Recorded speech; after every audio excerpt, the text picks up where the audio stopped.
By early 1918, the Bolsheviks controlled most of the former Russian Empire, at least on paper.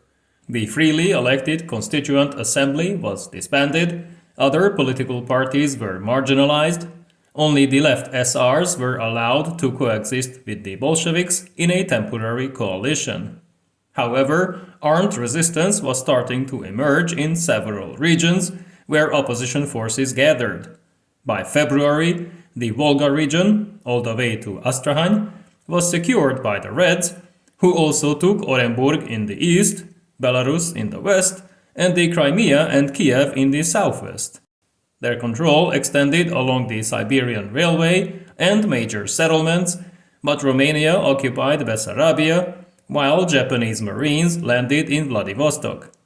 At the same time, the Ukrainian Central Rada signed a peace treaty with the Central Powers, who were eager to push the demarcation line closer to Petrograd and Moscow. In February, Red troops pushed back the volunteer army to the Kuban, taking Rostov and Novocherkassk, but further to the south, the independent Transcaucasian Democratic Federative Republic was soon declared, controlled by the Mensheviks. The Treaty of Brest-Litovsk was signed with Germany, but this did not prevent the occupation of the Baltic states, Belarus, and Ukraine. German troops even showed up in the Caucasus, mainly to secure the oil fields.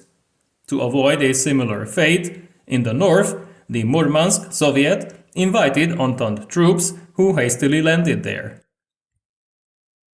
Back in the south, Yekaterinodar was taken by the Reds, but the remaining troops of the Kuban Rada merged with the volunteer army of General Kornilov, and after failing to retake the city, they retreated towards the Don, where another uprising against Bolshevik power began. Internal security was also a priority, and the Cheka, the new secret police, started killing other socialists in Petrograd in April. In May, anarchists fought a battle against the Bolsheviks in Moscow, where another party, the Socialist Revolutionaries, decided to prepare an uprising.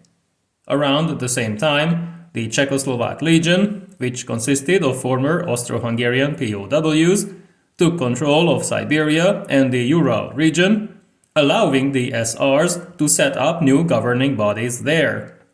Former members of the Constituent Assembly formed Komuch in Samara, while the Provisional Government of Siberia was set up in Vladivostok. Bolshevik control was now limited to the Petrograd, Moscow, Tsaritsyn, Astrakhan axis and surrounding areas. In July, the 5th All-Russian Congress of Soviets was held, this time with only Bolshevik and left SR delegates.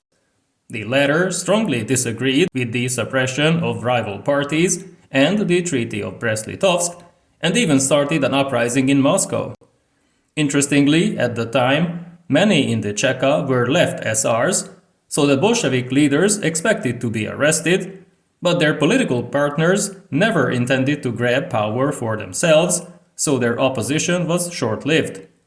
Although 2 left SRs assassinated the German ambassador, and the SR Fanny Kaplan tried to assassinate Lenin in August, the Bolsheviks survived the internal calamity and were now convinced that a crackdown on political enemies was needed, so the Red Terror began in August 1918.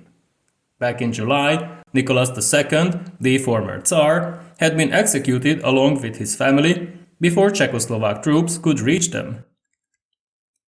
By that time, US troops had landed both in Arkhangelsk and Vladivostok, while Britain also sent troops to Siberia. Komuch had expanded its control from Samara to Kazan, Ufa, and Saratov, but in September they suffered several defeats, losing Kazan and Simbirsk. The provisional all-Russian government was established in its place in Ufa, but by December the newly arrived Admiral Kolchak overthrew this body in a military coup, relying on right-wing cadets, army officers, Cossack forces, and the Entente. An overall white government was thus established in Omsk with him as supreme leader, pushing out Mensheviks and right SRs, who then tried to play both sides in the civil war. Back in November, the Central Powers had collapsed, so the Soviets annulled the Brest-Litovsk Treaty. While in mid-December, the Ukrainian People's Republic was restored, a Ukrainian Soviet government was also set up in Kursk, followed by an invasion which local troops were reluctant to oppose.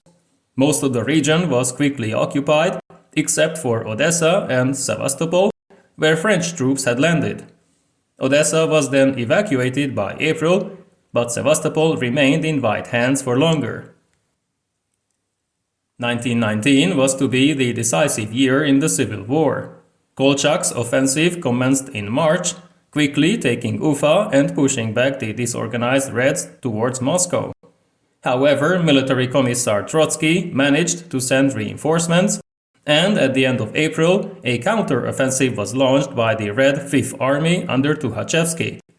Although the economy was in ruins, the Reds controlled the central industrial areas, so they could provide supplies and weapons, while the Whites did not coordinate effectively and could only rely on old stockpiles or foreign shipments. Only after Kolchak's forces had been pushed back did General Denikin's armed forces of South Russia join the fighting, advancing toward Voronezh in May. The following month, Kharkov was taken, forcing the Reds to give up Crimea. In July, Moscow became the main target, beating back a Red counterattack and capturing even more territory, but the Whites were now overextended and lacked supplies, so Moscow remained out of reach. Another White offensive started in the east in September, but within a month they were beaten back, just like Denikin's forces in the south, where the Red Army crossed the Don and took Kursk in November. In the same month, Omsk fell in Siberia, and Kolchak soon lost control over his government. During this time, a third White offensive started. General Yudenich's Northwestern Army tried to capture Petrograd with around 20,000 men, some cavalry and 6 British tanks. However, Red reinforcements arrived and Yudenich decided to retreat. The Bolsheviks managed to stop all 3 offensives by mobilizing 100,000 new soldiers, and although desertion was a huge problem on both sides, they could still reinforce their own armies. By February 1920, they reached Rostov and the Black Sea in the south, Irkutsk and Chita in the east, and Murmansk and Arkhangelsk in the north. At the same time, a new war with Poland also broke out, but General Wrangel, who took over Denikin's lead role in the south, could not take advantage of it. His last offensive was also halted, and by November 1920, the Crimea had to be evacuated, ending the civil war there. The Bolsheviks won, but more struggle followed, as different elements of Russian society realized that this new Soviet state did not wish to follow the original goals of the revolution. Even the Kronstadt sailors, who had been staunch supporters of the Bolshevik cause, rebelled in March 1921, only to be massacred by the Red Army and Cheka units. Peasant revolts in the central regions were crushed next. The Caucasus was quickly retaken by the Red Army, extinguishing Menshevik rule there, and by October 1922, Vladivostok fell, officially ending the Civil War era. This period could be summed up by the fact that even though the Bolsheviks were not the major party, they had a leader who was more pragmatic and more flexible than his rivals.